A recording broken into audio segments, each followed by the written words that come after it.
Yo, welcome to the channel. Today I am going to show you how to prepare your garage for the arrival of your new Tesla.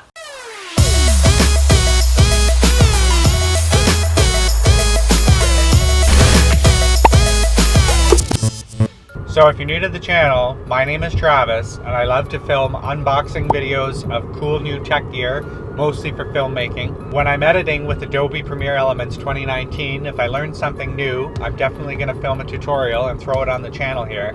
I also film videos of DIY projects that I do around the house, and whenever I go someplace cool, I'm definitely going to vlog about it.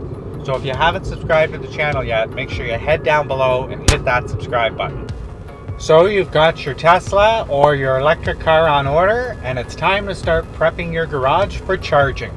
So today I'm going to show you how I prep my garage and give you some tips and advice for preparing for the arrival of your new EV. The first thing you want to do is find out the capacity of your battery, the actual size of your battery, how much it holds. Once you have that information, the second thing you want to do is find out how many hours that you have to charge it. So how many hours is your car going to be in its parking spot? How many hours is your car going to be in the garage? Once you know those two pieces of information, it's time to select your charger. Your charger is basically another appliance, and that appliance can run on different amperages. The higher the amperage, the faster your car is going to charge. So I have a Tesla Standard Range Plus, and I can get a full charge in about 4 or 5 hours. So I do not need to worry about a high amperage charger. I actually use the included charger with the Tesla. That is a 40 amp, technically a 32 amp charger on a 40 amp circuit. So today I'm going to show you what I did to prepare for a 40 amp circuit in my garage. If you're going to be like me and use the included Tesla charger, I highly recommend you actually install a range plug on a 40 amp circuit in your garage. The charger has an adapter piece that you can buy that actually gives you that plug. So if you want to unplug it and take it with you, you can. If you want to pop that adapter off and put a standard 120 adapter back on it, you can do that as well. So the included charger with the Tesla Model 3 is actually very versatile. To be honest, I ordered a charger. Super awesome one from Amazon. It was great, but I realized I didn't need it because the included charger gave me the speed that I need. So if you have a higher capacity battery in something like a Tesla Model X, or you possibly have an extended range Model 3, you may want to get a higher amperage charger.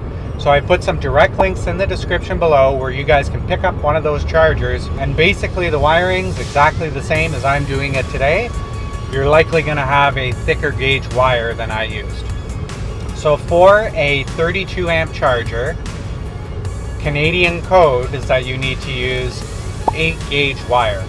So I actually ran 8 gauge wire from my fuse box out into my garage, and I put it into a standard range plug. That way if I decide to upgrade the charger in the future, I can. Or if I want to hardwire it, I can just hardwire it into that box. So I've got lots of options by placing an actual utility box with a plug on the wall in the garage. So after you've selected the amperage of the charger that you want to use, you've got the right gauge wire, your next step is to grab a breaker. In my case, I knew I needed a 40 amp breaker, so I went down to my panel, and well, my panel was full. So I went to my local hardware store and I was able to get a mini split breaker. So in my panel, I removed 2 full-size 15 amp breakers and replaced them with a mini split. So this mini split has a 40 amp breaker in the middle and a 15 amp breaker on each side. So even if your panel's full, there's still options out there for you to be able to get that 40 amps that you're going to need, or 60 amps or 70 amps or 80 amps, or I think even up to 100 amps on the Tesla chargers. So now that you have your charger selected, you have the right gauge wire and the correct size breaker, it's time to start installing. The first step is to find a location for your charger. So I actually put my charger at the front of the garage. That way if the car is parked in the driveway, it'll reach out there to charge it. If the car is parked in the garage, I can charge it in the garage too. So once you've got that step, it's time to start running the wire. So you want to get the wire from your fuse panel out to the garage. I actually did all of this work myself. So I paid about $380 for the wire, the morettes, the boxes, the plugs, all of that stuff. And I have a bunch of buddies who are electricians. So basically, I got them to inspect my installation once it was finished. So they did the final hookup, so to speak. I ran all the wire, pulled it all through, and then they just connected it up and kind of gave their seal of approval. So if you were to hire an electrician to do this for you, it would probably cost you under $1,000 to have it done. This would be dependent on how much work needed to be done, how hard it was to get the wiring out to your garage, if your basement was finished, if it wasn't finished, etc., etc. So the cost would vary. If you can do the work yourself and have a certified electrician inspect it, that's a cheaper route to go for sure. So basically, there's not that much involved to get your garage ready for your new EV or Tesla. You need a breaker, a charger, and some wire.